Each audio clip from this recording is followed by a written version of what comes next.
5. In the woods. These young rabbits must move out if they are to survive.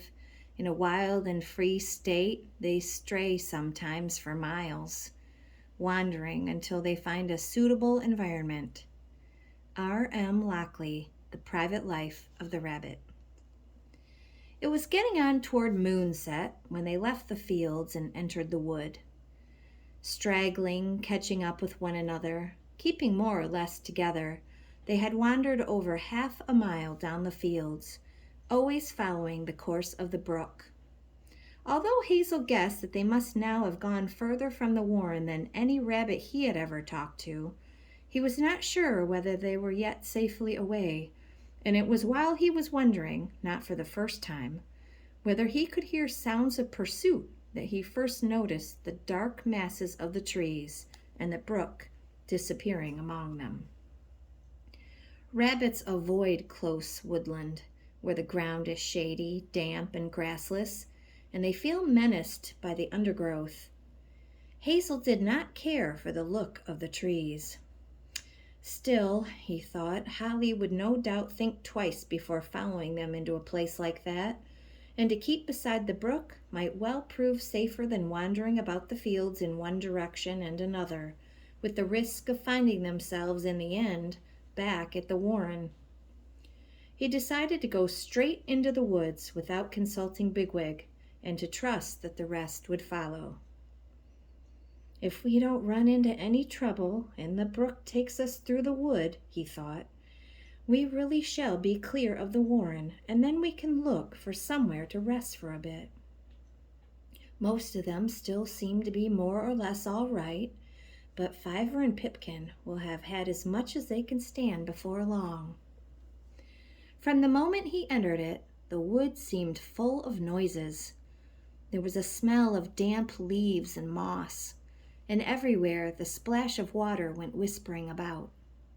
Just inside, the brook made a little fall into a pool, and the sound, enclosed among the trees, echoed as though in a cave. Roosting birds rustled overhead. The night breeze stirred the leaves. Here and there a dead twig fell. And there were more sinister, unidentified sounds from further away, sounds of movement. To rabbits, everything unknown is dangerous. The first reaction is to startle, the second to bolt. Again and again they startled until they were close to exhaustion. But what did these sounds mean, and where in this wilderness could they bolt to? The rabbits crept closer together. Their progress grew slower. Before long they lost the course of the brook, slipping across the moonlit patches as fugitives, and halting in the bushes with raised ears and staring eyes. The moon was low now, and the light, wherever it slanted through the trees, seemed thicker, older and more yellow. From a thick pile of dead leaves beneath a holly tree, Hazel looked down from a narrow path lined on either side with fern and sprouting fireweed. The fern moved slightly in the breeze, but along the path there was nothing to be seen except a scatter of last year's fallen acorns under an oak. What was in the bracken? What lay round the further bend? And what would happen to a rabbit who left the shelter of the holly tree and ran down the path? He turned to Dandelion beside him. "You'd better wait here," he said. "When I get to the bend, I'll stamp. But if I run into trouble, get the others away." Without waiting for an answer, he ran into the open and down the path. A few seconds brought him to the oak. He paused a moment, staring about him, and then ran on to the bend. Beyond, the path was the same, empty in the darkening moonlight, and leading gently downhill into the deep shadow of a grove of ilex trees.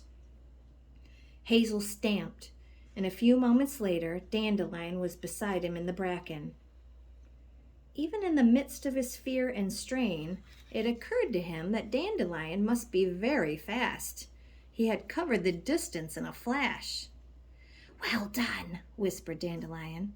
"Running our risks for us, are you? Like El Herrera?"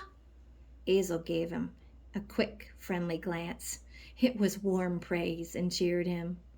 What Robin Hood is to the English and John Henry to the American Negroes, El Herrera, or El Herrera, the prince with 1,000 enemies, is to rabbits. Uncle Remus might well have heard of him, for some of El Herrera's adventures are those of Brer Rabbit. For that matter, Odysseus himself might have borrowed a trick or two from the rabbit hero, for he is very old and was never at a loss for a trick to deceive his enemies. Once, so they say, he had to get home by swimming across a river in which there was a large and hungry pike. El Herrera combed himself until he had enough fur to cover a clay rabbit, which he pushed into the water.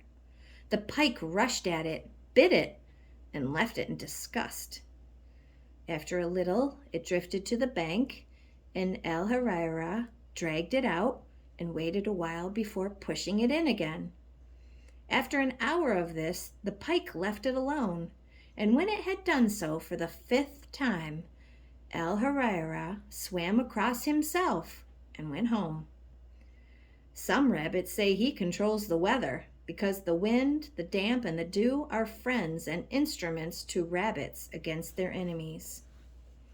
"Hazel, we'll have to stop here," said Bigwig, coming up between the panting, crouching bodies of the others.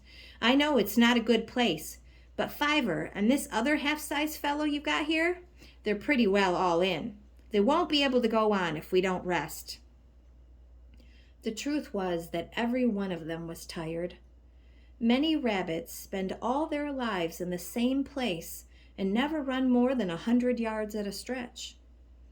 Even though they may live and sleep above ground for months at a time, they prefer not to be out of distance of some sort of refuge that will serve for a hole.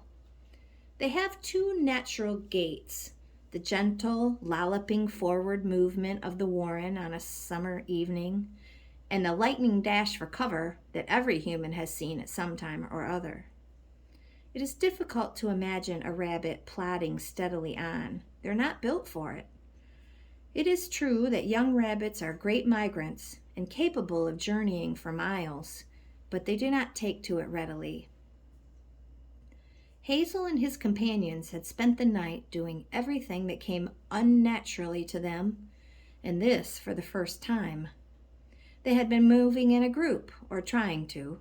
Actually, they had straggled widely at times.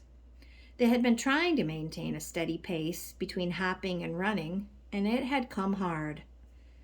Since entering the wood, they had been in severe anxiety. Several were almost tharn, that is, in that state of staring glaze paralysis that comes over terrified or exhausted rabbits, so that they sit and watch their enemies, weasels or humans, approach to take their lives. Pipkin sat trembling under a fern, his ears drooping on either side of his head. He held one paw forward in an awkward, unnatural way and kept licking it miserably. Fiver was little better off. He still looked cheerful, but very weary. Hazel realized that until they were rested, they would all be safer where they were than stumbling along in the open with no strength left to run from an enemy. But if they lay brooding, unable to feed or go underground, all their troubles would come crowding into their hearts. Their fears would mount, and they might very likely scatter, or even try to return to the warren. He had an idea. "Yes, all right, we'll rest here," he said. "Let's go in among this fern. Come on, Dandelion, tell us a story. I know you're handy that way. Pipkin here can't wait to hear it." Dandelion looked at Pipkin and realized what it was that Hazel was asking him to do. Choking back his own fear of the desolate, grassless woodland, the before-dawn returning owls that they could hear somewhere off, and the extraordinary rank animal smell that seemed to come from somewhere rather nearer, He began.